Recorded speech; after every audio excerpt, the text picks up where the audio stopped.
केरल के स्थानीय निकाय चुनाव में कांग्रेस के नेतृत्व वाले यूडीएफ ने जीत हासिल की। केरल स्थानीय निकाय चुनाव 2025 में कांग्रेस के नेतृत्व वाले यूडीएफ ने सबसे अधिक सीटें जीतकर स्पष्ट बढ़त बना ली थी, जबकि लेफ्ट फ्रंट एलडीएफ दूसरे स्थान पर। बीजेपी के नेतृत्व वाली एनडीए ने भी अपनी स्थिति में सुधार किया है। हालांकि शशि थरूर के लोकसभा क्षेत्र तिरुवनंतपुरम में कांग्रेस को हार का सामना करना पड़ा है। पहले से ही पार्टी से बागी तेवर दिखा रहे थरूर के लिए इसे अच्छा नहीं माना जा रहा। वहीं कुछ सियासी जानकारों का कहना है कि तिरुवनंतपुरम स्थानीय निकाय चुनाव में हार के बाद अगर कांग्रेस पर उन पर एक्शन लेती है तो वो खुशी होंगे। असल में पिछले कुछ वक्त से थरूर लगातार पीएम मोदी के समर्थन में बोल रहे हैं। वहीं वो राहुल गांधी की मीटिंग से भी दूरी बनाए हुए हैं। तिरुवनंतपुरम में क्या हुआ? तिरुवनंतपुरम के स्थानीय निकाय चुनाव में बीजेपी ने बड़ी जीत हासिल की। तिरुवनंतपुरम से बीजेपी की संभावित मेयर उम्मीदवार पूर्व एडीजीपी आर श्रीलेखा ने जीत हासिल की। वो केरल की पहली महिला आईपीएस अधिकारी रही हैं। ये बीजेपी और उसके प्रदेश अध्यक्ष राजीव चंद्रशेखरन के लिए काफी अच्छी मानी जा रही है। 2024 के लोकसभा चुनाव में चंद्रशेखरन को शशि थरूर ने मात दी थी, लेकिन अब स्थानीय निकाय चुनाव में जीत के साथ चंद्रशेखरन का अफसोस जरूर कम हुआ होगा। वहीं पिछले करीब एक साल से थरूर के शोर बदले हुए हैं। प्रधानमंत्री नरेंद्र मोदी की तारीफ से लेकर राहुल गांधी की मीटिंगों से दूरी लगातार लोगों की नजरों में है। माना जा रहा है कि वो अपने विकल्प खुला रख कर चल रहे हैं।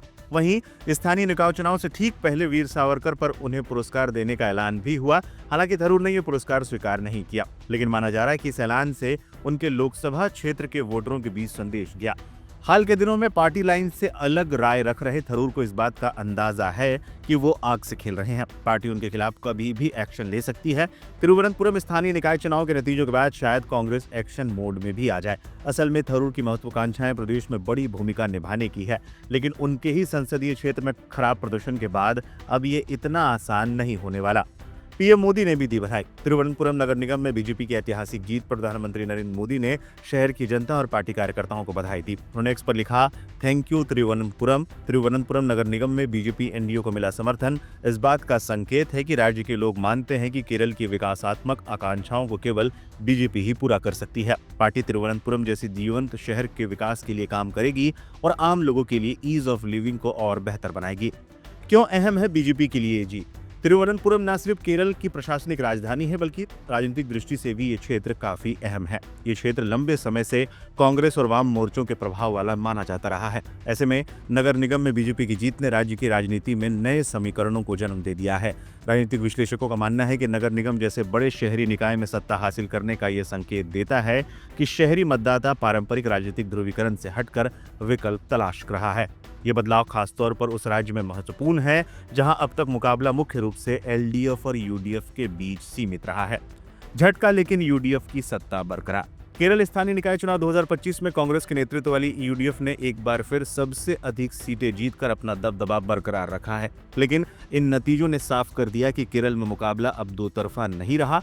बीजेपी शहरी इलाकों में अपनी जड़ें मजबूत कर रही है, यूडीएफ वापसी के संकेत दे रही है और एलडीएफ को आत्ममंथन की जरूरत पड़ सकती है। इस बीच राहुल गांधी ने निकाय चुनाव में यूडीएफ की जीत पर पोस्ट किया। राहुल ने लिखा, स्थानीय निकाय चुनाव में यूडीएफ पर भरोसा जताने के लिए केरल की जनता को सलाम। ये एक निर्णायक और उत्साहवर्धक जनादेश है। ये परिणाम यूडीएफ में बढ़ते विश्वास का स्पष्ट संकेत है और आगामी विधानसभा चुनाव में हमारी भारी जीत की ओर इशारा करते हैं। संदेश स्पष्ट है, केरल जवाबदेह शासन चाहता है जो सुनता हो, प्रतिक्रिया देता हो और परिणाम देता हो। सभी निर्वाचित प्रतिनिधियों को बधाई। प्रत्येक पार्टी नेता और कार्यकर्ता को मेरा हार्दिक आभार, जिनके समर्पण और कड़ी मेहनत से इस जीत को संभव बनाया गया। केरल के स्थानीय नगर निकाय चुनाव के रिजल्ट पर कांग्रेस नेता और तिरुवनंतपुरम से सांसद शशि थरूर ने खुशी जाहिर करते हुए यूडीएफ केरल को बधाई दी है। उन्होंने एक्स पर पोस्ट करते हुए लिखा, केरल स्थानीय निकाय चुनाव में कितने शानदार नतीजे आए हैं। जनादेश साफ है, इसमें राज्य की लोकतांत्रिक भावना साफ झलकती है। यूडीएफ केरल को इस प्रभावशाली जीत के लिए बधाई।